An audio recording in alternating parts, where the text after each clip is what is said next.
Você que vai começar a estudar para os vestibulares e provas do ano de 2025, sabe qual mês é estratégico que você comece a estudar para passar na frente dos seus concorrentes? Ou tão importante quanto, sabe quais são os pilares que você vai adotar para construir a sua aprovação? É isso que eu quero passar para vocês neste vídeo.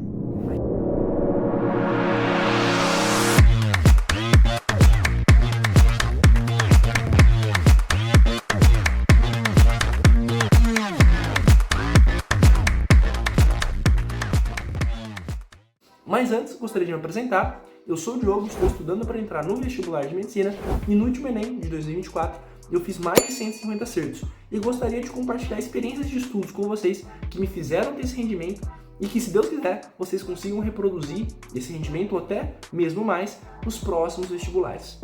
Pessoal, a primeira coisa que eu gostaria de conversar com vocês é justamente sobre suas férias. É extremamente importante que depois de um ano de estudos de alto rendimento, você descanse, né? Você faça nas suas férias o que você não conseguiu fazer ao longo do ano por conta dos seus estudos. Que você tire um tempo para não pensar em materiais, em quais cursos você vai seguir no próximo ano, se você vai passar ou não. Para você ter um período, uma janela ali, em que nada do estudo vai te incomodar. E você ter um tempo ali para aproveitar com suas famílias, com seus amigos, com suas famílias, e você ter um tempo ali para aproveitar com a sua família e com os seus amigos, para você curtir, para você desestressar, para você não pensar em estudar. Mas que esse período não seja 100% ocioso.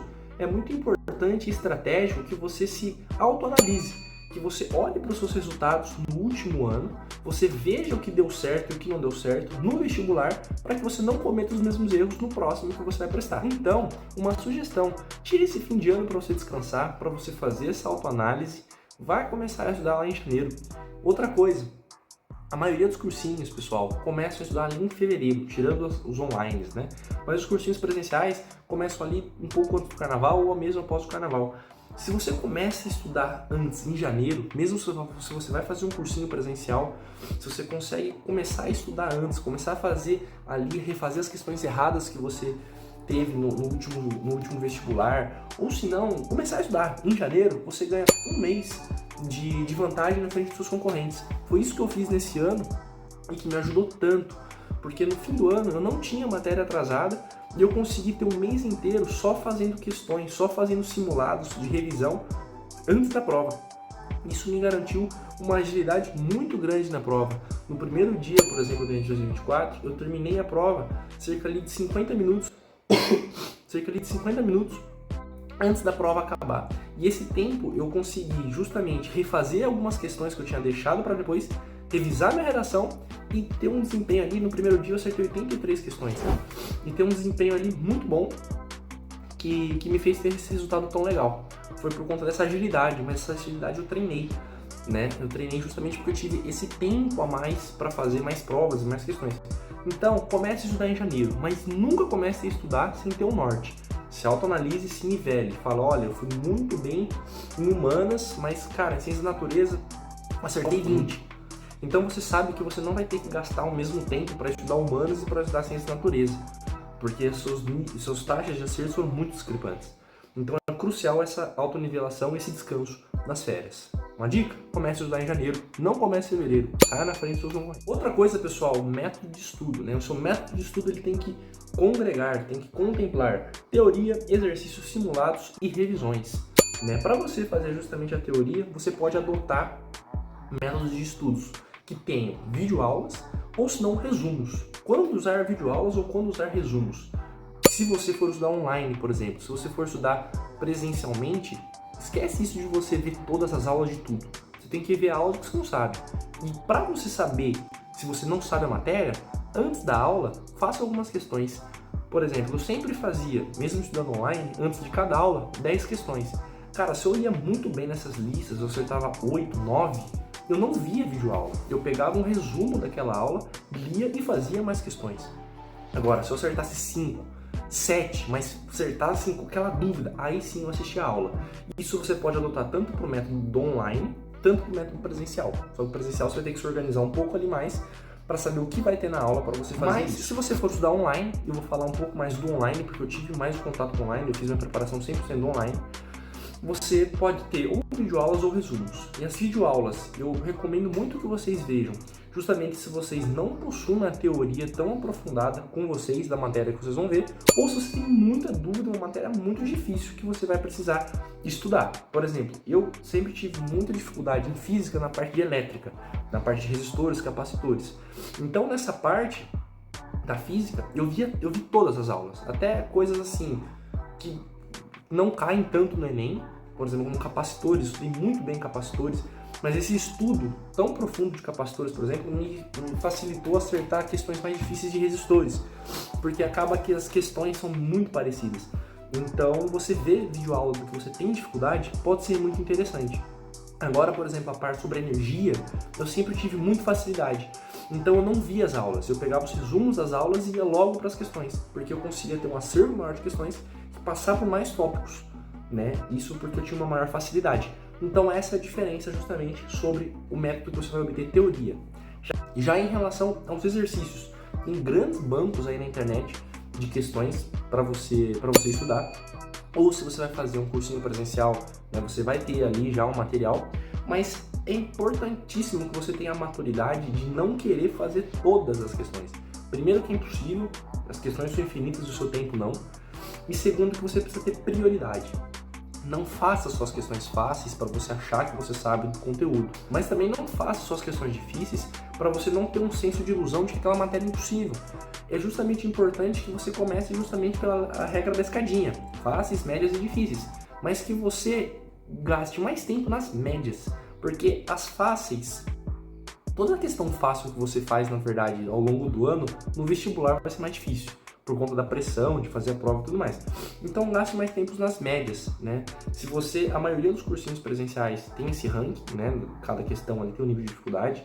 Não vou citar nomes aqui, mas a última vez que eu fiz um cursinho presencial tinha ali e tudo mais, e a maioria dos cursinhos tem. Mas online é até mais fácil ainda de você ver isso pelo próprio ranking das questões, né? Então, por exemplo, se você tem 40 minutos para fazer as questões do seu dia, gaste ali 10 minutos com as fáceis, 20 minutos com as médias, 10 minutos com as fáceis, 20 minutos com as médias e 10 minutos com as difíceis. É interessante que você faça e você tenha essa maturidade para você entender em como fazer as questões. Em relação já aos simulados, isso de você começar a fazer o simulado só depois... Mosquito, cara. Estranho.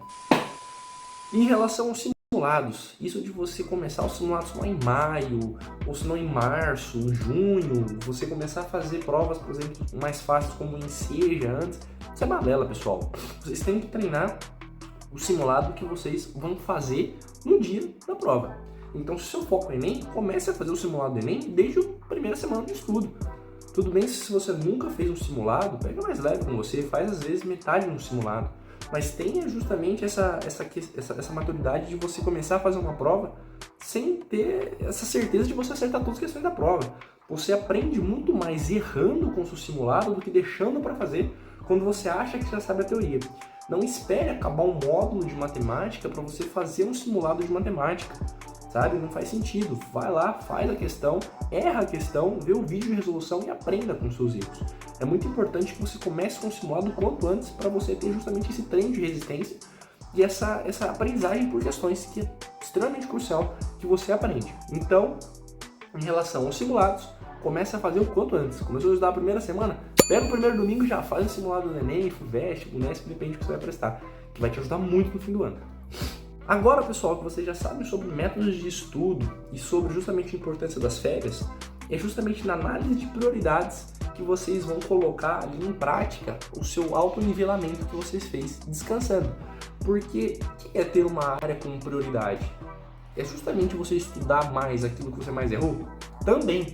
Mas, por exemplo, se a sua faculdade tem pesos no SISU, por exemplo, sua faculdade tem pesos 4 para natureza e 1 para humanas. Só que em natureza você acertou 30 questões de natureza e humanas você acertou 36. Você sabe mais humanas que natureza. Mas o que você tem que estudar mais? Natureza. Por quê? Porque tem um peso muito maior. Né? Então, o que é ter prioridade? Por exemplo, se você vai estudar 5 dias na semana, você pegar 4 para estudar só uma área que você precisa. Pessoal, estava aqui na edição do vídeo e ficou meio ambíguo. Não é para estudar só uma matéria no dia inteiro, não. É para você estudar a matéria que você tem mais dificuldade, por mais tempo, né? Se você estuda uma matéria que você não tem dificuldade por 1 hora, estude que você tem dificuldade por mais dias na semana e por mais tempo. É isso que eu quis dizer. Para que você precisa. Se você foi muito mal em química no Enem, por exemplo, mas você ia muito bem em química nos simulados anteriores, não necessariamente você vai ter que estudar mais química. Às vezes o que te atrapalhou foi a ansiedade. Então é muito importante que você tenha um histórico de tudo aquilo que você fez no ano inteiro, das áreas que você teve mais dificuldade e das áreas que você teve mais dificuldade no dia do Enem, para que você pondere e veja o que é mais justamente interessante que você coloque como prioridade, né? Eu tinha dificuldade, por exemplo, pessoal, na parte de linguagens do Enem, né? Eu sempre tirei ali 32 questões, 31, 33, né, nos simulados, enfim. Então, nesse ano, eu comecei a estudar muito linguagens. Eu coloquei 4 dias para estudar linguagem, 1h30 durante 4 dias, e defini isso como prioridade, sabe? E nesse Enem de 2024, eu consegui acertar 41 questões. Por quê? Porque eu tive um foco muito grande para isso. Então isso é ter uma coisa como prioridade, é você ver ao longo dos simulados do ano que você fez quais foram os seus acertos em quais áreas e no desempenho do último vestibular que você fez, qual foi o seu resultado para que você tenha essa ponderação, essa análise. E outra coisa, pessoal, cuidado com o sensacionalismo das Black Friday, sabe? Às vezes você não vai precisar estudar tudo de tudo e é muito bom ver que você tem descontos agora para você aproveitar, mas às vezes compensa, na verdade, você tomar mais cuidado agora com isso de você assinar todos os cursos que você vê porque está mais barato, do que você realmente assinar aquilo que você precisa. É muito mais importante que você tenha esse foco nas áreas que você precisa mais estudar, do que você assinar os melhores cursinhos de cada área, sabe? Pondere se realmente isso faz sentido para você, se realmente isso condiz com o desempenho que você precisa ter. Porque agora é muito comum que todo mundo divulgue os melhores alunos, os melhores resultados, e você acha que todos os cursinhos são os melhores possíveis e que você precisa assinar tudo. Não precisa, né? Vê o que você realmente tem ali como dificuldade e deixa para assinar depois, né? Se agora o desconto é 50%, em janeiro vai ser 40%, sabe? E aí você vai estar mais descansado, com a cabeça melhor para justamente começar o curso. Depois que você teve essas análises, é muito importante você refletir se você vai precisar começar a estudar de novo para o vestibular sem antes saber o resultado, né?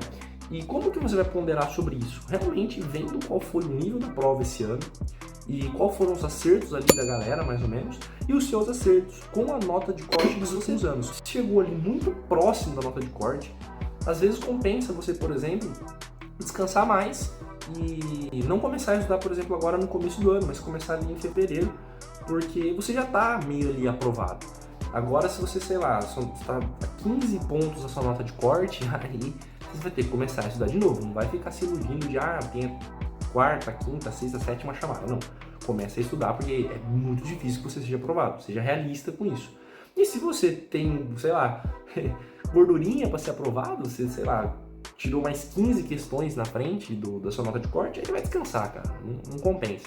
E se você ficou ali na corda bamba, se você não sabe se vai ou não ser aprovado, comece a estudar antes. É um tempo que você pode ter ali de vantagem na frente do pessoal que acha que vai ser aprovado, mas vai ter que estudar de novo e começa a estudar lá só em março, né? Então, se você ficou ali na nota de corte, mas não sabe se vai entrar, espera um pouquinho, faz essa análise com cuidado, vê o que você precisa voltar a estudar, mas comece antes. É crucial, na verdade, que você tenha essa ponderação. E por fim, pessoal, uma coisa muito importante é que vocês estejam prontos para estudar, sabe? É que vocês, na verdade, corrijam alguns hábitos que não são tão favoráveis ao estudo. Óbvio que depois, nos próximos vídeos, eu vou tratar um pouco mais sobre isso, mas para você estudar, não basta só abrir uma aula ali, fazer questões, revisões e simulados.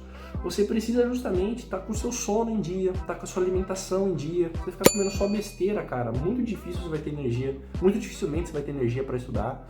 Se você não faz exercício físico, mesma coisa, você prejudica seu sono. E o sono, pessoal, é a principal coisa para a gente justamente reter informação. Então, nas suas férias, aproveite, sabe? Pega um dia ali para você dormir até mais tarde, ficar brincando, jogando com os amigos, enfim. Mas quando estiver ali indo pro fim das férias, nas 2 últimas semanas, comece a dormir cedo novamente. Não precisa acordar 5 horas da manhã, mas sabe, vai dormir cedo, janta antes de dormir, um bom tempo antes de dormir para você não prejudicar seu sono. Acorda cedo, se expõe ao sol, vai fazer uma caminhada, vai fazer uma luta, vai fazer um exercício físico, vai jogar bola, vôlei, não sei. aproveite para fazer isso com seus amigos, para você descansar, mas mantenha a casa em dia, sabe? Durma bem, coma bem, se vista bem, não é porque você tá de férias que você tem que ficar de pijama o dia inteiro na sua casa, você não vai ter energia nenhuma para fazer nada, vai voltar a estudar acabado, sabe? Mantenha uma rotina, cuidado com o Instagram, pessoal, agora é super normal que todo mundo poste que fez os melhores resultados e você vê que você não conseguiu ter o resultado que esperava e se culpa por isso. Todo mundo posta só o melhor. Toma cuidado com isso, com essa intoxicação digital. Nesse livro aqui do Augusto Cury, ele trata muito bem, tá invertido provavelmente, mas ele trata muito bem sobre isso e sobre esse treine seu cérebro para provas. É um livro muito bom. E ele fala justamente sobre esses perigos de você ficar se autoculpando demais por uma coisa que você não tem controle. Tome cuidado com isso. Olha o Instagram, o desempenho pessoal, para você ter um parâmetro ali para ver se você tá na corda bamba, tá para estudar ou já foi aprovado, mas não fique com isso, sabe, na sua cabeça. Se você faz Enem, por exemplo, tem TRI, tem redação, espera para ver o resultado, mas seja realista com você mesmo. Faça essa análise para você ver se vai ser justamente necessário que você estude antes ou não. E fazendo todos esses passos, pessoal, é muito provável que você saia muito na frente dos seus concorrentes nesse próximo ano de estudos do ano de 2025. O intuito desse canal vai ser justamente trazer essas experiências para vocês, trazer justamente esses conteúdos que agreguem na preparação do vestibular, de provas ou de concursos, e que vocês, através desses vídeos, consigam justamente melhorar a forma que vocês olhem para os seus materiais de estudos, para os seus cursinhos, e que vocês consigam sempre desempenhar cada dia um pouco mais. Não tenham essa preocupação em ser perfeito, tenha preocupação justamente em ser constante, em sempre analisar os seus erros. Nunca fique fazendo sem antes ver o que você fez. Faça, analise o que você fez e faça melhor.